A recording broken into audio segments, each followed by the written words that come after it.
But that's okay. I came out of it looking like a sugar-coated donut, and that's fine. I accepted my fate. Hello, adventurers, and welcome back to Take It Before You Kick It, the podcast where we talk about everything that should be on your adventure bucket list. And today we are hitting the sand, literally, that's right, we are going to be talking about the Great Sand Dunes, and more specifically, sandboarding and sand sledding. If you've ever wanted to snowboard without the cold, or you just wanted an adrenaline-pumping activity in Great Sand Dunes National Park, then this is probably for you. I recently hit the dunes myself, and let me tell you, it was such a fun experience, and I cannot wait to talk about it so that you can also check it off your adventure bucket list. But before you grab a board and start shredding that sand, let's talk about what you need to know, some tips and tricks, and my experience with sand sledding. So getting started, what exactly is sandboarding? Think about it as snowboarding, except you're on the sand. It's a very, very hard concept to grasp.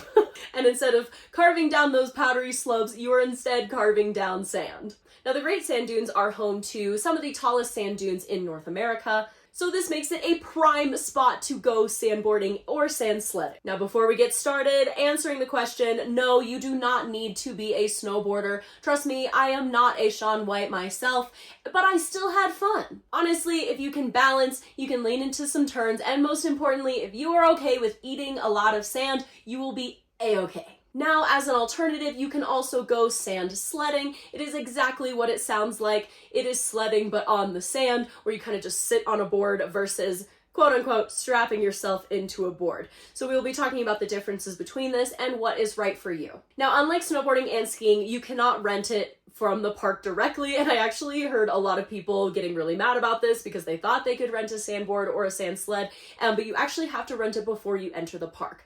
There's a place in Alamosa that you can go, and then also for me, I RV full time, so I was staying at the Oasis, and I just rented all my gear from there. I would recommend it. It was like 5 minutes away. Can you use a normal snowboard or a sled? I did actually see this, and I would not recommend it. It will not cut it. You need specific gear that is made for letting you glide over sand, not snow, because they are very different. So where do you go in the Great Sand Dunes National Park in order to sand sled or sandboard?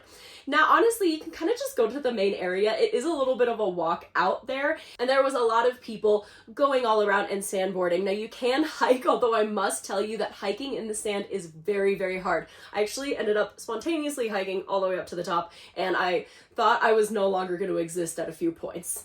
It's hard, trust me, especially if you're going in the summer. But you can just hike to the little area, you will see all the other people sandboarding. It's a very common activity, and you can just go there. So here are the steps that I learned from sandboarding, and I got this from the national park as well as the Oasis, like the store that I rented from. So, step 1, you are going to climb up to the dune that you want to sandboard down. Step 2, wax the board. Now, unlike the other things, I actually ended up waxing it after every single run, and he kind of explained it to me like you do a crayon, so you like scribble a crayon all over everything. It was kind of fun. I felt like a little kid, but you have to wax your board. Next, with the board pointed down, you lead with your dominant foot. Now, this is kind of different from snowboarding. You have to shift your weight in a different way, but you actually lean your body weight back and then start to go down, and literally just stay on there as far as you possibly can. Now, if you are feeling extra talented in this, you can start putting weight on your heels and your toes, and you can start to carve like a snowboard.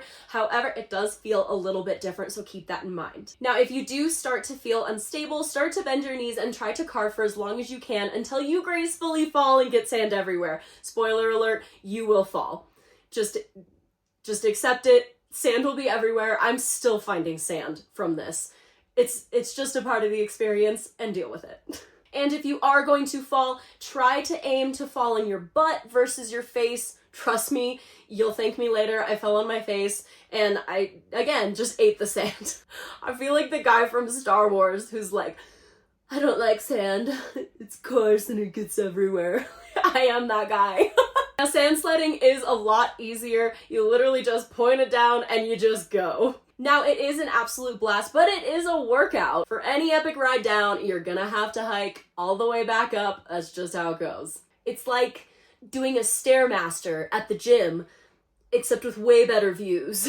At one point, I ended up taking the sandboard, putting it into the board and using it to pull myself up on the sand and then repeat. Like, I was literally just climbing up this mountain. Trust me, do not underestimate it. Bring tons of water, bring sun protection because you're gonna need it. Now, should you sandboard or sand sled? I'd say if you have any experience surfing, skateboarding, snowboarding, I think you would pick it up faster than a person who's never done those things. Or if you just want to try something new, personally, I liked sandboarding better than sand sledding because I thought it was more exhilarating. However, if you're just looking to just quickly check it off your bucket list, do it. I would recommend sand sledding, especially if you don't want to fall as much.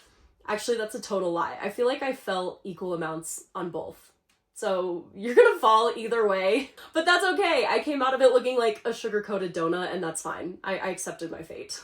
Now, if you are looking on where to rent gear, what time to go, and all the nitty-gritty details of sandboarding and sand sledding at the Great Sand Dunes, I would highly recommend checking out my blog post article. I wrote an entire guide as well as a vlog on my actual experience with sandboarding. So if you are interested in learning more, that guide is going to be a great resource for you to check it off your bucket list. So would you try sandboarding at the Great Sand Dunes? I want to hear your thoughts. If you have already checked this off your bucket list, I would love to see you doing it. And again, if you are planning your own sandboarding adventure, definitely make sure to check out that guide on thebucketlistmermaid.com for all of the information. And again, if you do this, definitely share it, tag me. I would love to see your epic rides and those epic fails. That's it for today's episode of Ticket Before You Kick It. If you did enjoy this episode, it would mean the world to this traveling mermaid if you left a review or subscribed on your favorite podcasting platform. Until next time, keep chasing those bucket list dreams.